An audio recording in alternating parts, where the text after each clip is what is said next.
Hey, Mzulu Ndulinda. Khona nabalandeli. Weli angisiwumlandeli kakhuzanini. Bakusela lokhu namhlanje.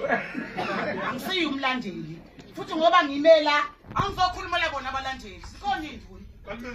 Angizokhuluma bona abalandeli mina la. Sizokhuluma la umngani. Nicaciseke kunamhlanje. Makhulunywa ngomngani kaMgodi. Khuzani Mpungo. Mawerewe. Sathi futhi ngizonicacisela ukuthi ngikusho ngani lokho. Kuthi umngani. Sibheke kwi-all white wase-3 years siya khona. Mina noKhuzani saxoxa ngawo le ntombelele la uCagweni. Engitshela ukuthi uCagweni akaphilile kahle. Nami ngimtshela uKhuzani umkoko amasi akaphilile kahle. Ni connected noKhuzani. Uyabona ukuthi noKhuzani into exuba izulu, yaxuba idalwa, yaxuba yonke into. Yabo kancana. Ngathi manje lokho umkhulu wami. Kodwa ngoba ekhaya bebona ukuthi lo yemfana umkhonzile. Wathiwa siyanqoba kusasa vuhana.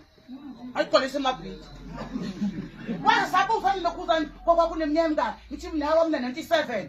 97 kwakumenzela umama 97 owakhe 88 ngithi mina ngani wami usemncane wakho usekhulile wami sixoxa nje kanti ngazi ukuthi leli ilanga leli liyofika ngiphinde ngikhulume kahle kuthe ngesonto ke ufuna ukumthetha umngani wami lo ngesonto lelo khabe ngaluCagweni ufakaza yebo bongabo 2 ikhathi angisemcimbini ngambhalela kade poste nothing.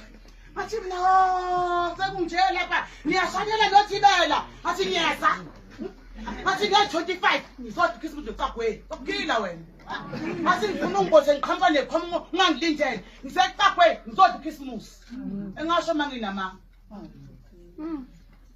uyabe kuyase ngomsombuluko ekseni hawu sengifonela uBholi uCagweni akasekho hawu kade ngithi ngiyothi Christmas kaCagweni ngiya25 akasekho uCagweni uthi bengitshela ukuthi uCagweni Nkosi yami yabona bengiconnected ngoba mbona ngokwedlozi yonke into yeni yaconnectana ngikhuluma nje kwenqasa abona nje ukuthi sibuze mina ngudala nxale yangani ngoba bimkhonzile ugogo wakhe ubengithanda akahanjela ngogogo wanje lo unina